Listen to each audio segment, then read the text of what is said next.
Всем привет, это Руслан Левиев с очередной сводкой с войны. Сегодня суббота, 21 марта.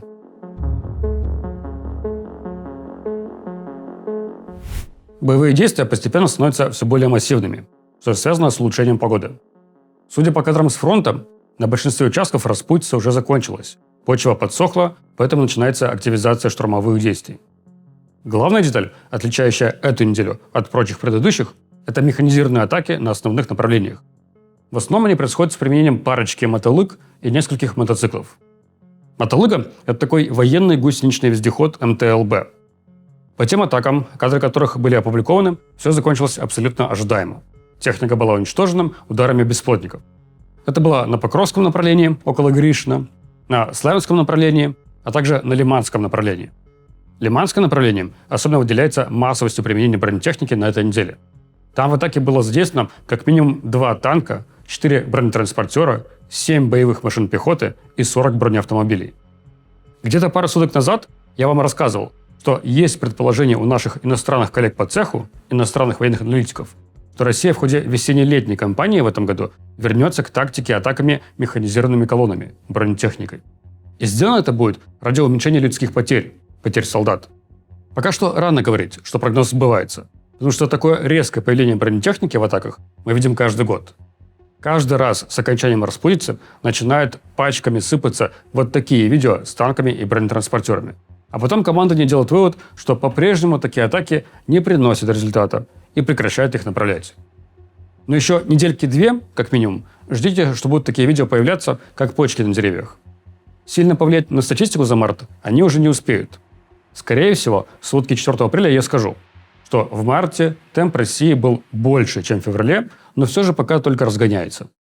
Вчера все обсуждали видео с района поселка Надеждинка, который находится на границе Донецкой и Днепропетровской областей, к юго-западу от Покровска. На видео мы видим сбитие российского боевого вертолета К-52 «Аллигатор» украинским FPV-дроном. Это не первое сбитие дронами вертолетов. И пока что во всех случаях это было скорее удачное стечение обстоятельств для оператора беспилотника. А именно, это либо вертолет должен зависнуть на месте, либо очень удачно должен оказаться на пересекающемся курсе с беспилотником. Во всех остальных случаях угнаться за летящим вертолетом невозможно, а попыток было огромное множество. Показательно, что во всех случаях экипаж вертолетов явно не замечал летящую в воздухе угрозу. А так, резким маневром они могли бы довольно эффективно уходить от атак беспилотников. Так вот, возвращаясь к вчерашнему инциденту. Там летело 2 боевых вертолета К-52, которые занимались кабрированием. Кабрирование – это когда вы задираете нос вверх и стреляете неуправляемыми ракетами тоже вверх. Это делается специально, чтобы эти ракеты улетели на как можно большее расстояние. Толку от такой стрельбы абсолютно никакого, потому что эти ракеты неточные. Но российское командование все равно заставляет летчиков отправляться в подобные атаки. Даже с кабрированием такие неуправляемые ракеты улетают километров на 6. Поэтому, если вы хотите отстреляться по передней линии фронта, вам надо подлететь на опасно близкое расстояние к линии соприкосновения, хотя бы километров на 5, что и было сделано в данном случае. А на 5 километров от линии фронта еще полным-полно беспилотников в воздухе. Сначала они попытались сбить первый К-52 на встречном курсе, но не удалось, промахнулись. Затем атаковали второй К-52, летящий следом, и вот его уже сбили. На момент записи сводки информация была такая, что вертолет смог совершить аварийную посадку, но потом в итоге сгорел. Экипаж смог эвакуироваться с борта, но, судя по опубликованным украинской стороной кадрам, был добит следующими беспилотниками. Поэтому пока что я исхожу из предположения, что потерян и вертолет, и экипаж. FPV-дроны в зоне работы авиации – это проблема для летчиков, но не прям какая-то неминуемая угроза. Как я и сказал, оператору беспилотника должно очень повезти. Я вот как сейчас помню сбитие тоже К-52 из противотанкового ракетного комплекса «Стугна». Там тоже повезло операторам комплекса, потому что вертолет завис на одном месте. И нет, Стугна с тех пор не стала элементом противовоздушной обороны. Если бы по-прежнему часто применялись штурмовики вроде Су-25, то я бы сказал, что в какой-то момент мы дождемся избития самолета FPV-дроном, когда оператору очень повезет. Но поскольку в последние пару лет эти штурмовики как-то не особо часто применяются, видимо, такого кейса мы не дождемся. А вот чего мы можем дождаться, так это рекламная пауза. Не переключайтесь.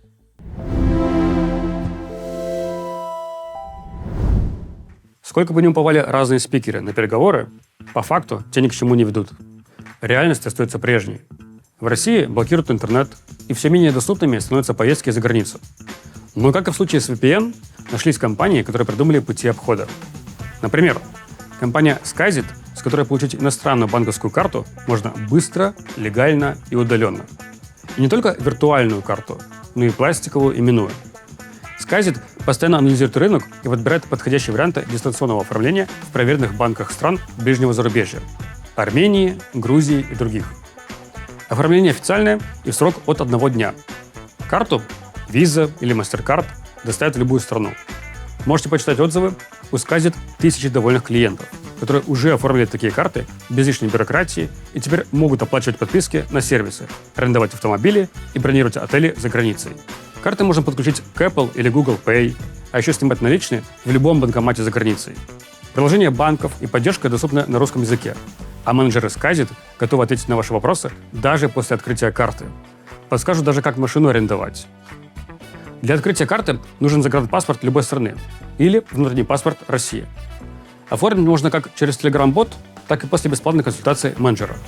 И, кстати, в зависимости от тарифа, в каждом банке вам будут доступны разные привилегии. Например, страховка путешественника или доступ в бизнес-залы аэропортов. Пополнить можно прямо с российского счета по хорошему курсу, близкому курсу Центробанка и без лишних конвертаций. Да и цены на оформление более чем лояльные и даже доступна рассрочка. Посмотреть подробности можно по ссылке в описании. А по промокоду Левиев будет скидка от 5 до 15 тысяч рублей. Можно активировать ее прямо во время консультации с менеджером. Он поможет подобрать тариф под индивидуальный запрос. Возвращаемся к сводке. Я сам так пристально не слежу, но говорят, что вроде бы как все больше разочарований случается у зетников по части путинской политики. Самым громким случаем является, конечно, угодившее в психушку ремесло. Но и некоторые другие зет-блогеры тоже как будто начинают прозревать, что эта война ничего России не дает, от нее только огромный урон стране и потери.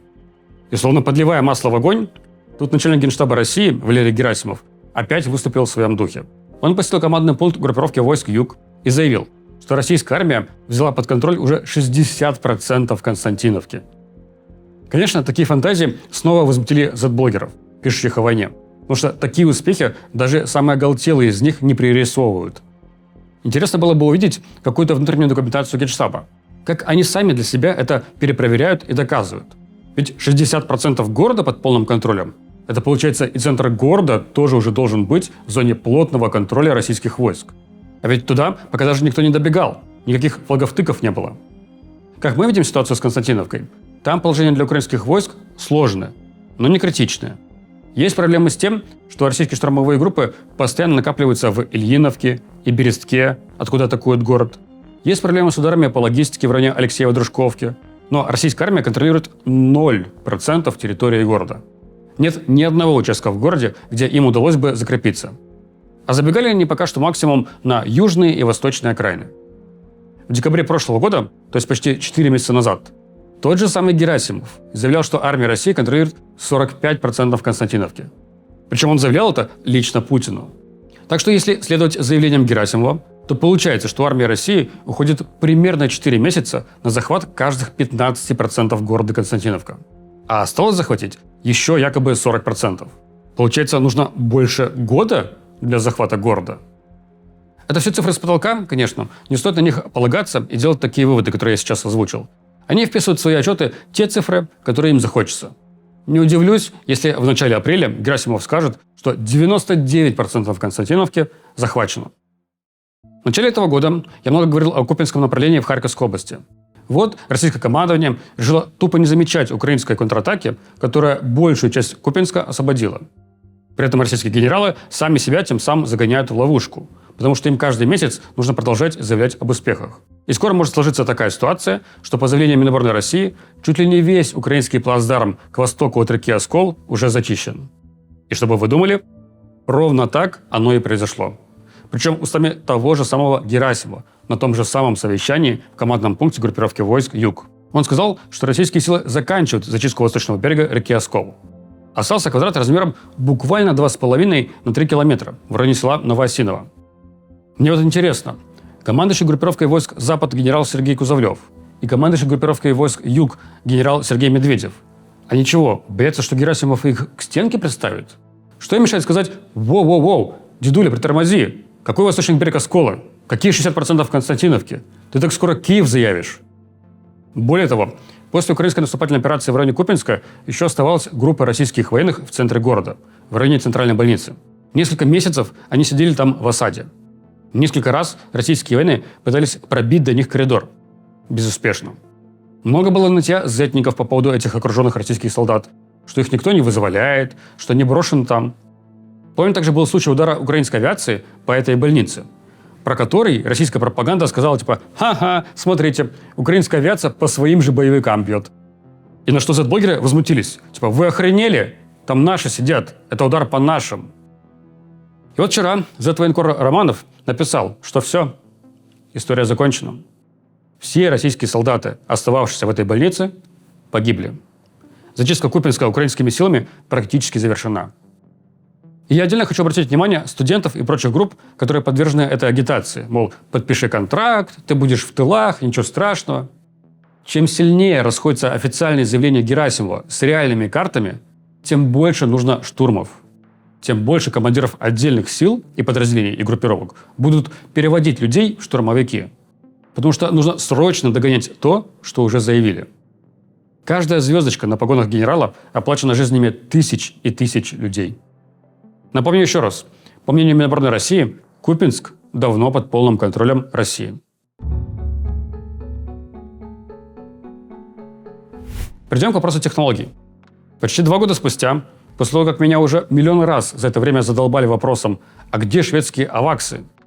Мы видим эти самолеты в небе Украины. Точнее, пока что засняли только один шведский самолет САП-340 с радиолокационной станцией Ириай.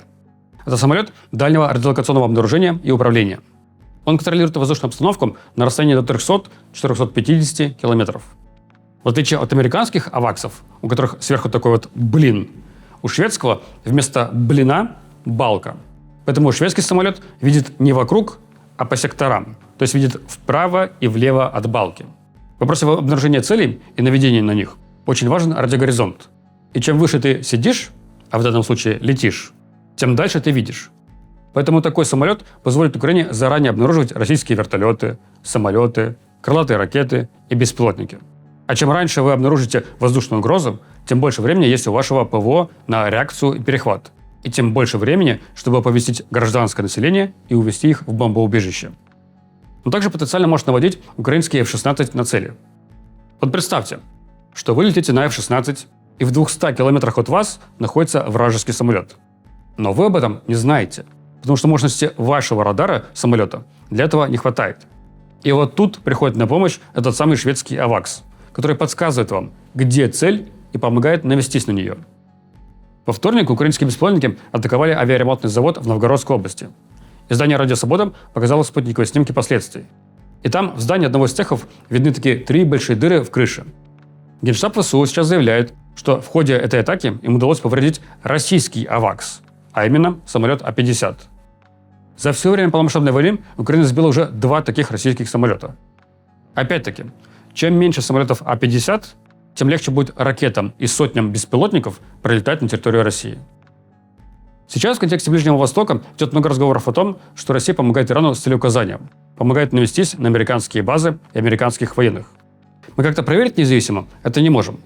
Но американское издание «Политика» пишет, со ссылкой на 2 источников, знакомых с ходом переговоров, что российский посланник Кирилл Дмитриев предложил Стивену Уиткофу и Джареду Кушнеру условную сделку. Россия прекращает поставлять Ирану разведданные, помогающие навестись на американские цели, а взамен США прекращает поставлять Украине разведданные. Предсказывать действия трамповской администрации сложно, или даже практически невозможно. Но лично я сомневаюсь, что они на такое пойдут. Как мне видится, Трамп считает, что иранские удары по американским целям далеко не такие чувствительные, чтобы об этом как-то специально беспокоиться. Сам Дмитриев отреагировал на эту публикацию репостом в Твиттере со словом «фейк».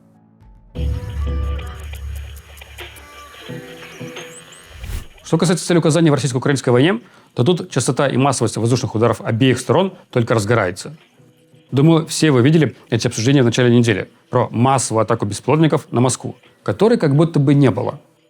По крайней мере, за прошлые выходные, за понедельник и вторник этой недели Минобороны России и Собянин заявили сотни беспилотников, которые летели по направлению на Москву, но были сбиты.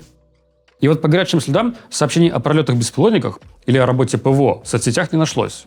Поэтому все окрестили эту атаку атакой, которой не было. Позднее подтверждающие сообщения о работе ПВО все-таки нашлись. Правда, совсем не в том количестве, которое ожидаешь от сотен беспилотников. То есть нашлось буквально 3-4 свидетельства. Поэтому легче было бы поверить, может, в пару десятков беспилотников. Российским целям в Крыму тоже постоянно достается на орехи. Особенно часто там наносит удары украинская военная разведка. На этой неделе поразили радиолокационную станцию «Валдай», которая нужна для обнаружения и борьбы с беспилотниками. А также поразили станцию постановки радиопомех, то есть глушилки, а также ретранслятор для шахедов. Чем меньше РЛСок, чем меньше глушилок, тем легче в целом украинским беспилотникам и ракетам летать в воздушном пространстве над Крымом. После этого беспилотники поразили завод «Гранит» концерна «Алмаз-Антей» в Крыму. Этот завод тоже связан с системами противовоздушной обороны. Он производит блоки электроники для радиолокационных станций и систем управления противовоздушной обороны, а также обслуживает технику ПВО, например, комплексы С-300, С-400. Такие вот новости у нас были на этой неделе. Увидимся с вами через 7 дней. До встречи и пока.